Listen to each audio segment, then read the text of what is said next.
Saudi আরবের রিয়াদ বাংলাদেশ দূতাবাস থেকে আমি আরটিভির সাথে সম্পৃক্ত হচ্ছি। দর্শকবিন্দু, আজ 21শে ফেব্রুয়ারি ভাষা শহীদ ও আন্তর্জাতিক মাতৃভাষা দিবস। এই দিবসের প্রথম প্রহরেই মাননীয় রাষ্ট্রদূত মোহাম্মদ দেলোয়ার হোসেন এই অস্থায়ী শহীদ মিনারে ফুল দিয়ে শহীদদের স্মরণ করে নেন। পাশাপাশি সৌদি আরব প্রবাসী বাংলাদেশি বিভিন্ন কমিউনিটির লোকেরা এসেও এই ভাষা শহীদদের শ্রদ্ধাঞ্জলি জ্ঞাপন করেন। এখানে উপস্থিত আছেন কয়েকজন প্রবাসী বাংলাদেশি বিশিষ্ট ব্যবসায়ী এবং রাজনীতিবিদ। আমি জানতে চাইব ওনাদের অভিমত। ধন্যবাদ আরটিভিকে।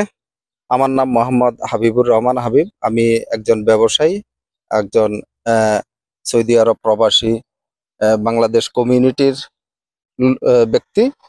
আজকে মহান 21শে ফেব্রুয়ারি আন্তর্জাতিক মাতৃভাষা দিবস উপলক্ষে আমরা বাংলাদেশ দূতাবাসে প্রথম প্রহরে এসে এখানে আমাদের সেই বীর শহীদদের প্রতি আমরা শ্রদ্ধা জ্ঞাপন করছি।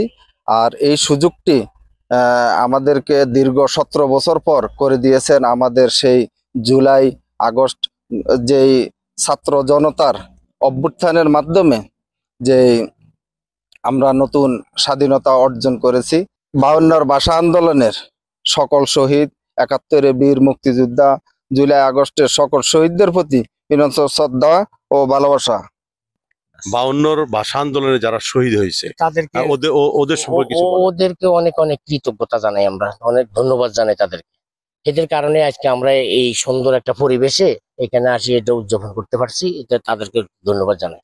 জি, আপনি এখানে আজ কেন এসেছেন এবং কি জানতে পেরেছেন এখানে এসে? ধন্যবাদ আরটিভিকে। আজকে 21শে ফেব্রুয়ারি 1952 সালে যারা আমাদের ভাষা আন্দোলনের জন্য রক্ত দিয়ে দেশকে ভাষা এনে দিয়েছে তাদেরকে জানাই বিনম্র শুভেচ্ছা ও অভিনন্দন। আজকে আমরা এসেছি এখানে তাদের শ্রদ্ধা জানাতে। 5ই আগস্টে এই স্বৈরাচার শেখ হাসিনার পতনে যারা শহীদ হয়েছে তাদেরকেও শ্রদ্ধা জানাই যে এই দেশটাকে মুক্ত করেছি। আজকে আমরা বাংলা ভাষায় কথা বলতেছি একমাত্র 52-র সেই অকুতোভয় শহীদদের কারণে। 52-র ভাষা আন্দোলনে যারা রক্ত দিয়ে এই অমূল্য সম্পদ আমাদেরকে দিয়ে গিয়েছেন, এটা যেন অম্লান থাকে এবং স্মরণে থাকে সেই শহীদদের।